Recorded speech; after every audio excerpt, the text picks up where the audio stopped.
नमस्कार भक्तों, हम बात करने जा रहे हैं एक ऐसे व्रत की जो न केवल एक स्त्री के प्रेम और त्याग का प्रतीक है, बल्कि पति पत्नी के अटूट बंधन का सबसे सुंदर उत्सव भी है।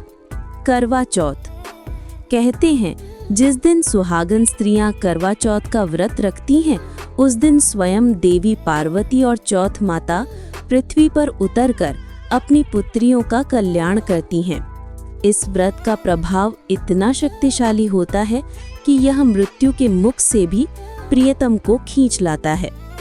तो भक्तों, आज की कथा को ध्यान से सुनिए, क्योंकि यह सिर्फ कहानी नहीं बल्कि एक आस्था है। एक ऐसी आस्था जो हर सुहागन के सिंदूर को अमरता देती है।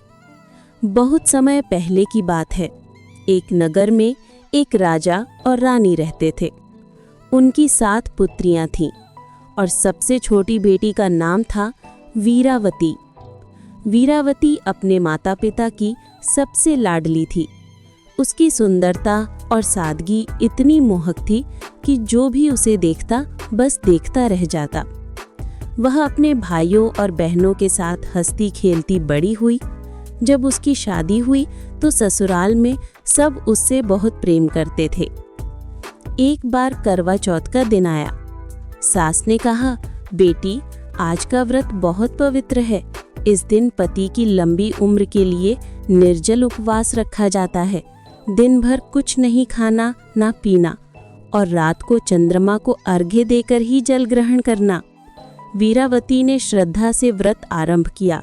सुबह से उसने कुछ भी नहीं खाया न पानी पिया। वह चौथ माता की पूजा में लीन रही। मन में पति की आयु की कामना करती रही। दिन बीतता गया। दोपहर की धूप तेज हुई, फिर शाम ढलने लगी। वीरावती भूख और प्यास से व्याकुल होने लगी। उसका चेहरा पीला पड़ गया, शरीर कांपने लगा। यह देखकर उसके 7 भाई दुखी हो गए।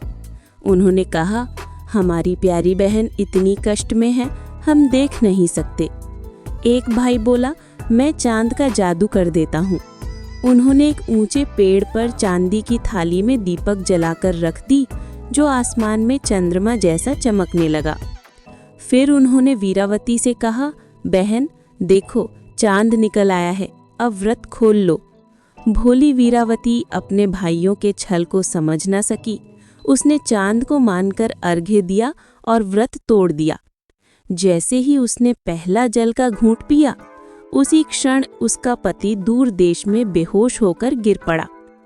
वीरावती को जैसे ही यह समाचार मिला, उसका हृदय रोने लगा। हे चौथ माता, मुझसे क्या भूल हो गई।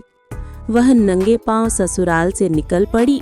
पति के मृत शरीर के पास बैठकर विलाप करने लगी। दिन बीत गए, महीने बीत गए, पर वीरावती ने हार नहीं मानी। वह रोज माता की पूजा करती, उपवास रखती और कहती, हे चौथ माता, अगर मेरे व्रत में सच्चाई है तो मेरे पति को जीवन दान दो। उसकी तपस्या और सच्चे प्रेम से देवी चौथ माता प्रसन्न हुई। उन्होंने कहा, बेटी वीरावती, तूने छल से व्रत तोड़ा था, इसलिए तुझे यह दुख मिला। पर अब तेरे सच्चे प्रायश्चित से मैं तुझे आशीर्वाद देती हूँ। तेरे पति को पुनः जीवन मिलेगा और तेरे वंश में कभी अकाल मृत्यु नहीं होगी। यह कहते ही चौथ माता ने अपने वरदान से उसके पति को जीवित कर दिया। वीरावती ने हाथ जोड़कर माता का धन्यवाद किया। तब से हर वर्ष यह व्रत आस्था और प्रेम से मनाया जाने लगा। भक्तों, करवा चौथ के पीछे केवल कथा ही नहीं बल्कि एक गहरा आध्यात्मिक संदेश भी छिपा है।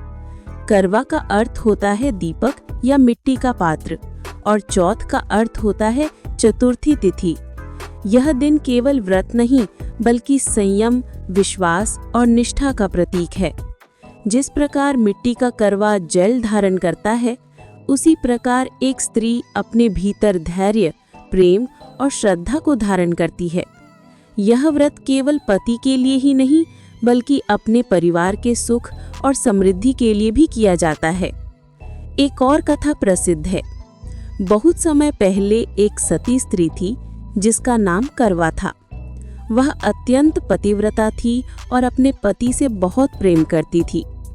एक दिन उसका पति नदी में स्नान कर रहा था। अचानक एक मगरमच्छ ने उसका पैर पकड़ लिया। पति चिल्लाने लगा, बचाओ, कोई मुझे बचाओ। यह सुनकर करवा दौड़ी और अपनी साड़ी के पल्लू से मगरमच्छ को बांध लिया। फिर वह यमराज के पास पहुंची और बोली, हे धर्मराज, मेरे पति को अभी जीवन दान दो। अगर नहीं दिया तो मैं अपने तप और सतीत्व की शक्ति से तुम्हें नष्ट कर दूंगी। यमराज उसकी दृढ़ता देखकर भयभीत हो गए। उन्होंने मगरमच्छ को शाप देकर मार डाला और उसके पति को जीवन दान दिया। तब से स्त्रियां करवा चौथ का व्रत रखती हैं, क्योंकि करवा माता ने अपने पति के प्राणों की रक्षा की थी। सुबह सूर्योदय से पहले ही व्रती स्त्रियां स्नान करती हैं। सास द्वारा दी गई सरगी का सेवन करती हैं, जिसमें फल, मिठाई, सूखे मेवे और सिंदूर की थाली होती है। पूरे दिन जल तक ग्रहण नहीं किया जाता। संध्या समय स्त्रियां करवा चौथ माता की पूजा करती हैं। वे मिट्टी से चौथ माता, गणेश जी और चंद्रमा की प्रतिमा बनाती हैं। पूजन के बाद कथा सुनी जाती है। जब रात को चंद्रमा निकलता है तब पति की दीर्घायु की कामना करते हुए चलनी से चांद और फिर पति का चेहरा देखा जाता है। फिर पति के हाथ से जल पीकर व्रत का समापन किया जाता है। यह व्रत केवल पारिवारिक नहीं बल्कि आध्यात्मिक दृष्टि से भी अत्यंत पवित्र है। कहते हैं इस दिन का उपवास आत्म संयम का प्रतीक है। जो स्त्री पूरे दिन बिना भोजन और जल के रहकर भी मन से प्रसन्न रहती है, वह अपनी आत्मा को शक्ति और धैर्य से भर देती है। यह व्रत केवल पति के जीवन की रक्षा नहीं करता, बल्कि स्त्री को भी मानसिक, आध्यात्मिक और भावनात्मक स्थिरता देता है। इस दिन झूठ बोलना, दूसरों का अपमान करना या किसी से कटु व्यवहार करना व्रत के पुण्य को नष्ट कर देता है। साथ ही बाल धोना या सोना भी वर्जित माना गया है। जो भी कार्य करें, मन में शुद्धता रखें। देवी चौथ माता उसी के जीवन में कृपा बरसाती है जो मन, वाणी और कर्म से पवित्र रहता है। तो भक्तों, यह थी करवा चौथ की पवित्र कथा, जहाँ एक ओर वीरावती का त्याग दिखता है तो दूसरी ओर करवा का साहस। दोनों ही स्त्रियां इस बात का प्रमाण है कि सच्चा प्रेम कभी मरता नहीं। करवा चौथ केवल एक व्रत नहीं, यह हर भारतीय नारी के भीतर बसने वाली देवी शक्ति, त्याग और अटूट प्रेम का उत्सव है। इसलिए जब आप अगली बार चांद को चलने से देखें तो याद रखिए, वह सिर्फ आकाश का चांद नहीं, वह आपके प्रेम का साक्षी है। जय चौथ माता की जय।